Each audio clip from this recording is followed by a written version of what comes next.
Hi, my name is Andrew Kim and I am an assistant instructor in the Dart module, and in this video we're going to be looking at object-oriented programming and in particular classes and objects. Just a brief overview before we get into the meat of the content. But before we jump into classes and objects, let us look at where we're coming from. So I'll jump into VS Code right now, and when you started you were writing code in, maybe say, in lines.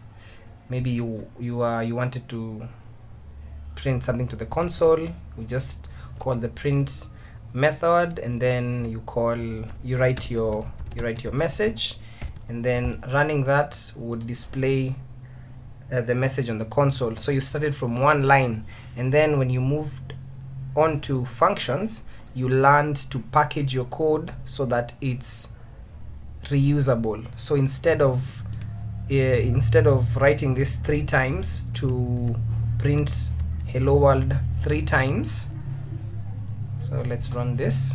Instead of doing this, you are now advised to write your code using functions.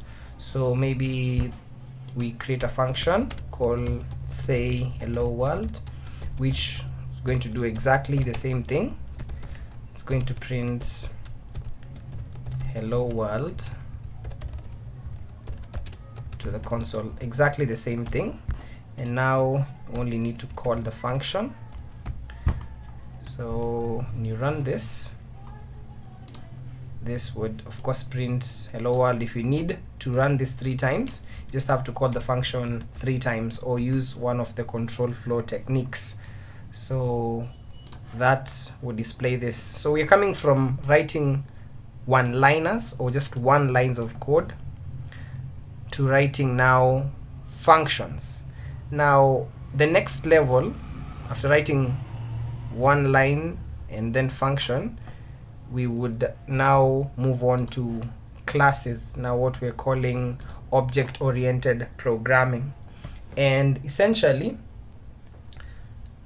object-oriented programming is just a style, because there are many styles out there, but it is a style that makes you see programming relatable to the real world. And in OOP, each object is an independent unit with a unique identity, just as objects in the real world are.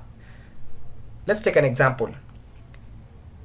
An apple, for example, is an object, and so is a mug. And each of those objects, the apple and the mug, they have unique identities. So even though you may have 2 apples that look exactly the same, they're still separate, unique objects.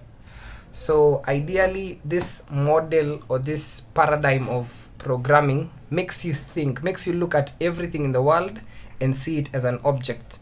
Now, there are 2 things that you need to know about every object in the world. Objects have 2 things, and those 2 things are characteristics, and the other thing apart from characteristics is those things have behaviors. So for example, let's take another example, maybe like a human being. So we have identified that everything is an object. Let's take one human being. So if you look at a human being, they have characteristics that you can use to describe them. So a human being has maybe the weight, the height, the color of skin, and then behaviors. Behaviors are like walking, eating, jumping. So basically in OOP, we are focused on those 2 things, the characteristics and behaviors.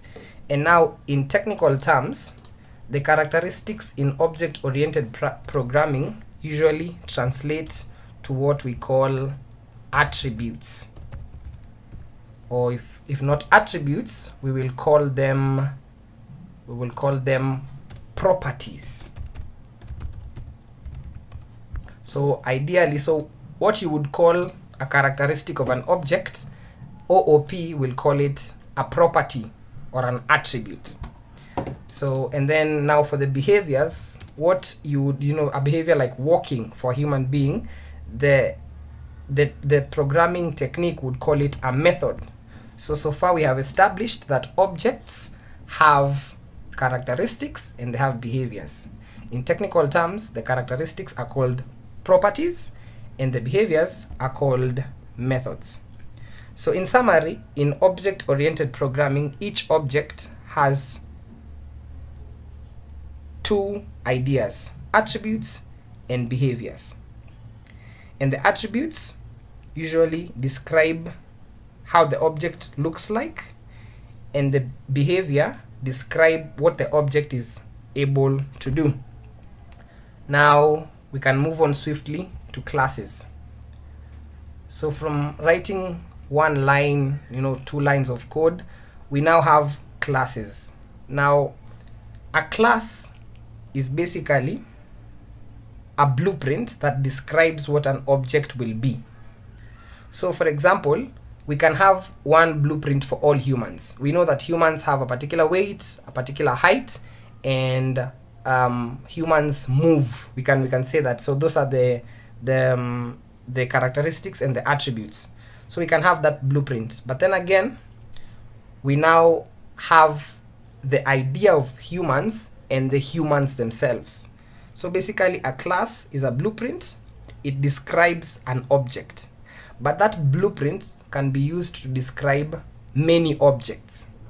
So usually we declare classes using the class keyword. So if we continue to work with our example, a class, maybe we write class human. So we write the class outside the main function.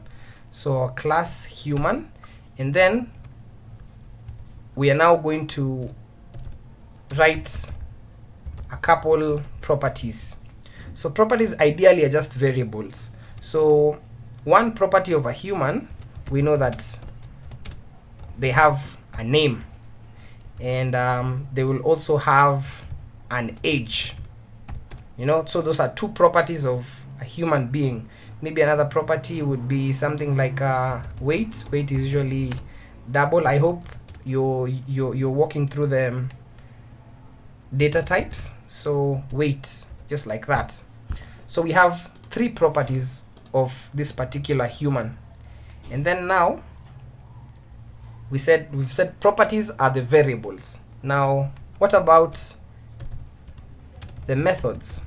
So ideally, you remember we are coming from writing one line of code to now writing functions and now packaging everything. So now these variables, the methods are now functions. So basically a method is a function within a class. So for example, this human, they have a name, an age, and a weight, and we can now declare maybe a function, and we call that function walking. So maybe void walking, and basically what that will do, it'll say human is walking. Human is walking. So that's one method. So inside the class we have these properties, and then we have this method. So we can replicate this method and we call it eating. So we can call it eating. So now we have a class that has 3 properties and 2 methods. So name, age, weight, and then walking and eating. Now this is our blueprint. Okay, this is our blueprint. Now we want to move on to the concept of an object. So if this is the blueprint, now we want to create an object out of this class. So we have the class human. So ideally what you do, at this point, if you want to create an object, you just reference the class. So you'll say something like you can use either const or var or final. Well, let's go with var, and then I'm going to declare a variable that is going to store the object that I'm creating out of the class. So my name is Andrew. I'll just call it Andrew Kim, and then it'll be equal to an instance of human. Okay, So basically at this point I am creating an object. So I am using the blueprint of human to create an object. So basically it's like I'm creating a copy, but I'm creating a copy for myself for this particular object, which is called, as you can see, it's of type human. So it's an instance of type human. Okay, so right now, for example, we can now access the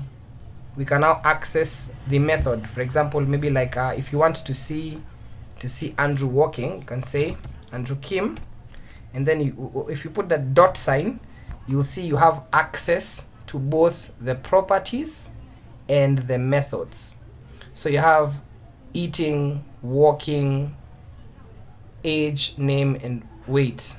So maybe if we look at the age at the moment and we try to print that to the console, this should return null because we did not instantiate, we did not like say the particular name, but